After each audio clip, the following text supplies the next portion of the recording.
je vais vous faire découvrir un site archéologique exceptionnel ici, au Soudan. C'est le site de Méroé. Et pour cela, nous avons un guide, c'est le directeur de la section française de la Direction des Antiquités du Soudan, c'est Vincent Francini. Bonjour Vincent. Bonjour Yvan. Est-ce que tu peux me présenter ce magnifique site de Méroé? Alors comme tu peux le voir, on est au centre d'un champ de pyramides. Il s'agit donc d'une nécropole, le lieu où on a enterré les rois, les reines et aussi quelques princes de Méroé. C'est un site qui a vécu pendant presque 7 siècles, vers 350 avant notre ère jusque vers le milieu du 4e siècle de notre ère. Et alors c'était un site qui pendant presque 2000 ans était complètement méconnu des archéologues. Voilà, alors c'est vrai que pendant l'Antiquité, le royaume de Méroé était proche de l'Empire romain puisque Rome avait pris depuis l'année environ 30 avant Jésus-Christ l'Égypte, donc ils étaient voisins de ce royaume et les chroniqueurs et les écrivains grecs et romains ont pas mal parlé finalement de royaume de Méroé, ont un peu décrit certaines choses, mais on ne l'avait jamais revu finalement à travers toute la période médiévale jusqu'au début du 19e siècle. Et c'est un Français, Frédéric Caillot, un Nantais, accompagné d'un aspirant de marine, Constant Le Torzec, qui le 25 avril 1821 ont redécouvert à dos de chameau, alors qu'ils accompagnaient l'armée d'Ismaël Pacha qui était en train de conquérir pour le Méhémet Ali le Soudan actuel, et bien c'est eux qui ont vu ces ruines et qui ont identifié pour la première fois les ruines de cette antique nécropole de Méroé. Mais ce n'étaient pas des archéologues. Alors, ils allaient au Soudan pour une expédition scientifique qui avait pour but de retrouver Méroé, notamment. Donc, on pourrait dire en cela qu'ils étaient archéologues, mais ils étaient là pour décrire avant tout ce patrimoine, cette vallée dans laquelle personne n'avait pénétré depuis très longtemps.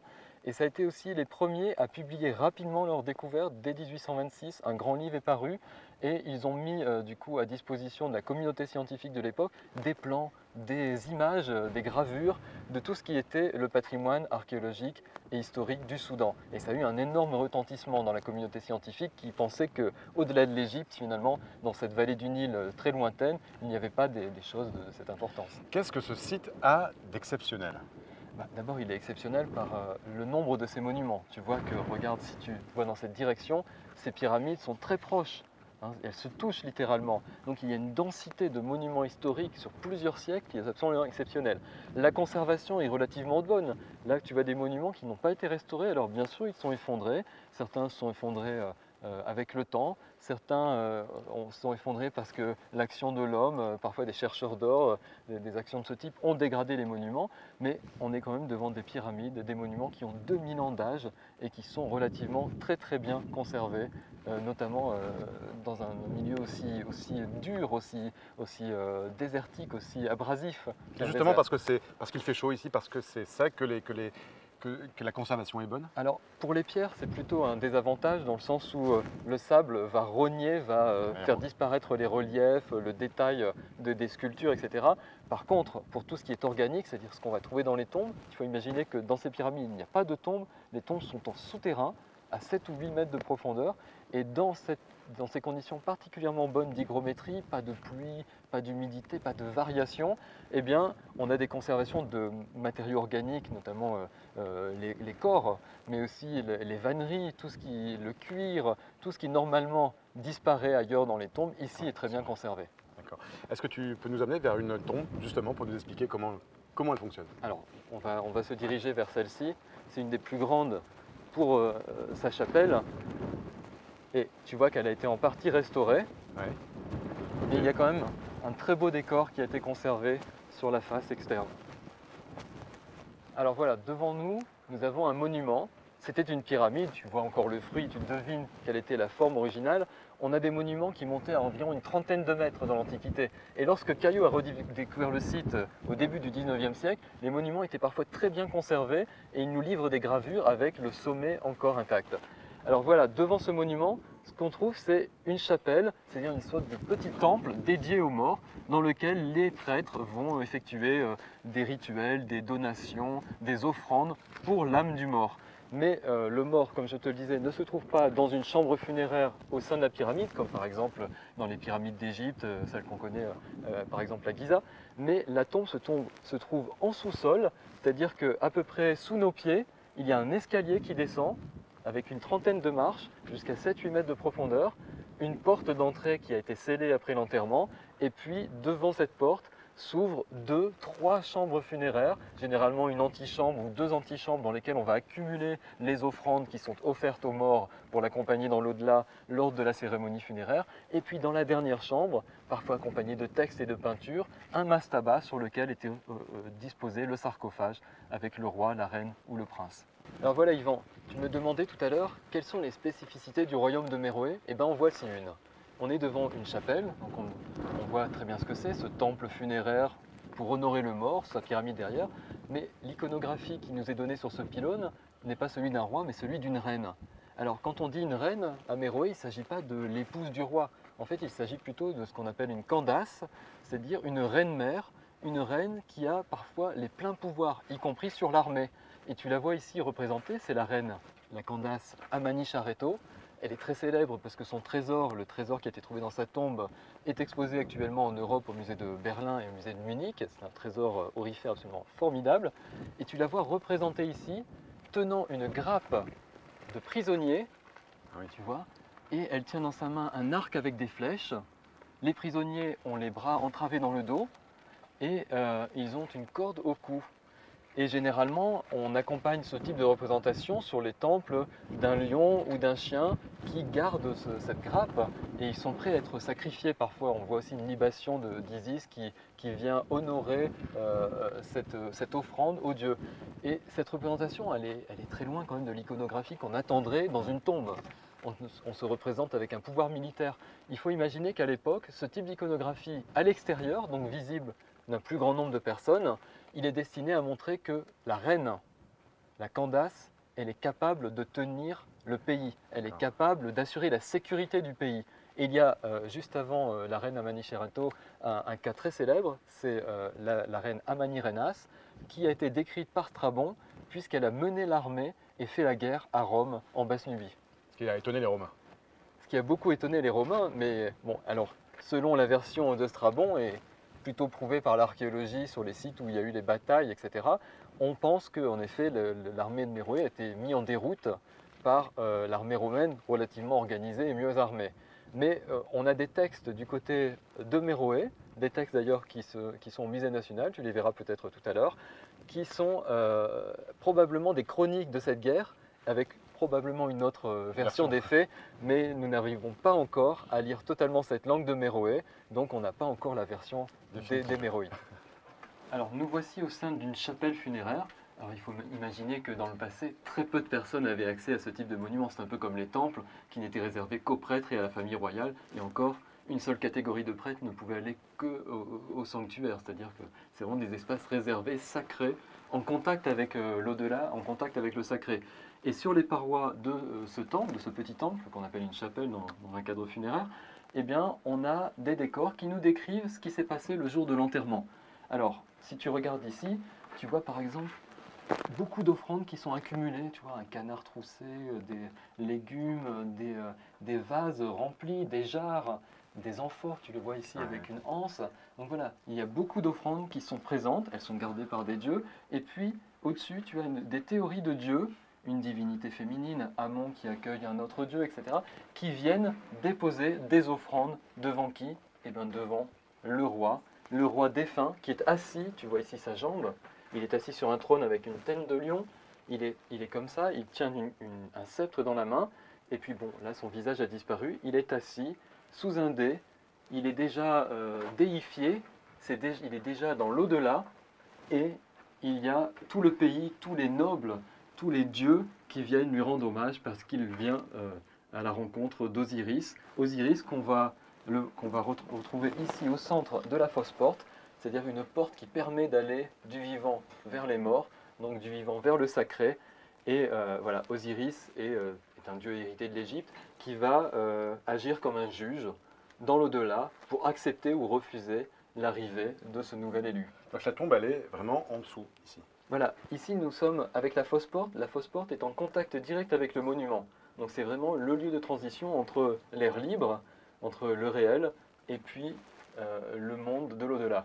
Et c'est en dessous, à la verticale exacte de cette chapelle, que se trouve la porte d'entrée de la tombe. Vincent, tout ce que vous avez trouvé ici, où est-ce qu'on peut le voir à travers le monde?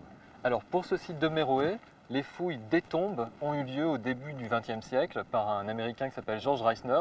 Donc la plupart des objets qui sont issus de ces fouilles sont visibles à Boston, aux États-Unis, au Museum of Fine Arts, et une partie de ces collections est aussi visible au Musée national du Soudan. Il faut savoir que depuis 1996, il n'y a plus de partage de fouilles, c'est-à-dire que l'intégralité des objets qui sont trouvés au Soudan, quelle que soit la concession de fouilles, quel que soit l'endroit, la région, restent au Soudan. Ils ne sortent que pour des expositions temporaires ou pour être restaurés et revenir ensuite au musée national. Alors qu'est-ce qu'on peut voir d'assez exceptionnel au musée ici à Khartoum? Alors il faut d'abord dire que ce musée il est vraiment exceptionnel, comme tu le soulignes. Il couvre toutes les périodes historiques depuis la préhistoire très ancienne, donc les premiers outils, les premiers hominidés modernes qui ont parcouru ces territoires, jusqu'à la période moderne. Donc c'est vraiment, c'est-à-dire que vous allez avoir au début du musée une présentation de la préhistoire, puis de la proto-histoire des premiers royaumes du Soudan, les premiers royaumes indépendants, ceux qui ont tenu tête à l'Égypte, ceux qui ont été en guerre avec l'Égypte, et puis les royaumes tardifs, Napata et Méroé, puis les royaumes chrétiens, après que la chrétienté se soit installée dans tout le Soudan pendant pratiquement 1 millier d'années, à partir de 550 à l'initiative de Byzance, et puis au-delà de ça, la conquête ottomane jusqu'au 19e siècle. Donc c'est vraiment une histoire fabuleuse qu'on peut visiter très facilement. Il y a des jardins, il y a des pièces à l'intérieur. Je t'y emmène tout à l'heure. Super, merci. Alors ici, Vincent, on est au musée à Khartoum. Voilà, donc au musée national, au sein du service des antiquités du Soudan, où nous avons nos bureaux, la CEFDAS, qui est le seul centre de recherche archéologique intégré à une structure soudanaise et le seul centre permanent pour l'archéologie au Soudan. Donc c'est une spécificité mondiale, on peut le dire. Oui, tout à fait, c'est un système unique où la France, dans sa coopération scientifique, décide de mettre à plein temps une petite équipe au sein d'une administration locale. Bon, on va c'est une réussite, je t'en prie. Ouais, merci. Bonjour. Bonjour. Awadala, Enchanté. voilà, qui travaille avec nous depuis 20 ans maintenant au Soudan. D'accord. Puis je vais te présenter le reste de l'équipe. Marc Maillot, qui est notre chercheur. Bonjour Marc. Enchanté. Enchanté. Et puis Manon, Bonjour Manon. qui vient d'arriver et qui est volontaire international. Tu sais, c'est un dispositif qui permet à des jeunes Français de se former à l'étranger au sein d'un institut de recherche ou d'entreprise. Donc vous travaillez en équipe ici. Hein, oui, tout à fait. Bah, l'archéologie, c'est une affaire d'équipe. Hein. C'est vraiment, on n'est plus au 19e siècle où l'archéologue faisait tout et contrôlait tout. On a besoin de personnes dans chaque secteur d'activité, chaque secteur de recherche. On a besoin de dessinateurs, photographes, anthropologues, archéologues. Et puis tu vois qu'ici, sur ce mur, on a mis un peu nos exploits et puis toutes les personnes avec qui on collabore. Est-ce que c'est combien d'archéologues qui viennent chaque année ici au Soudan? Alors actuellement, on a beaucoup de subventions extérieures qui permettent à nos programmes d'être un peu au-delà des dimensions qu'ils prennent habituellement, si bien qu'on accueille environ 70 à 80 chercheurs français et étudiants français tous les ans au Soudan sur à peu près 5 missions de fouilles et 7 programmes de recherche. Parce qu'on ne fait pas que de l'archéologie, on travaille aussi avec des musées, on travaille avec des projets d'exposition, de la conservation, de la formation. Donc tu vois, on dépasse très largement le cadre de la recherche archéologique. Alors comme tous les centres de recherche, le cœur du réacteur, c'est la bibliothèque. D'accord. Je te propose de la découvrir. Donc le centre a environ une cinquantaine d'années. Et depuis une cinquantaine d'années, on compile tous les ouvrages qui se font sur l'archéologie et le patrimoine du Soudan. Si bien que cette bibliothèque, elle est unique dans tout le pays. Et c'est vraiment notre joyau le plus précieux. C'est celui qui permet à tous nos collègues de venir se renseigner, de travailler, d'étudier et de préparer leur mission sur le terrain. Donc là, les gens peuvent venir consulter les livres. Tout à fait. Alors, tous nos collègues du service des antiquités auxquels nous sommes intégrés ont accès à ces ressources, ainsi que les étudiants des universités, les professeurs et puis les professionnels étrangers qui viennent travailler chez nous. En fait, si je comprends bien, le Soudan a un patrimoine archéologique incroyable, infini à découvrir ici. Voilà, alors d'abord, il faut bien comprendre que le Soudan, c'est un pays qui est encore très peu connu. Il est connu des archéologues depuis la campagne de l'UNESCO, par exemple dans les années 60, où beaucoup de spécialistes sont venus travailler en Nubie égyptienne et au Soudan. Mais lorsque je te dis la vallée du Nil, tout le monde comprend encore que c'est l'Égypte. Or, le Soudan a une dimension exploratoire extraordinaire, le territoire est très vaste. Au-delà de la vallée du Nil, il y a aussi beaucoup de vestiges, beaucoup de régions qu'on ne connaît pas, de la mer Rouge jusqu'à la vallée, jusqu'à la frontière du Tchad. Et nous, même si on concentre la plupart de nos opérations sur la vallée du Nil, la dimension exploratoire est extrêmement importante. C'est-à-dire qu'il y a encore beaucoup de questions historiques majeures à comprendre, beaucoup d'origines de civilisations, de royaumes, de populations, de langues à étudier. Et c'est pour ça qu'on a un institut permanent et qu'il y a un gros effort international de coopération sur ce patrimoine.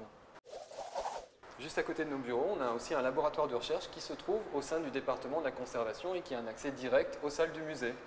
je t'y emmène. Alors voici notre salle de travail. Comme tu le vois, c'est un lieu dans lequel on étudie les objets qu'on ramène du terrain. Bonjour. Je te présente Gabrielle Chouamet, qui est Bonjour, Gabrielle. étudiante en thèse, qui travaille sur la période méroïtique.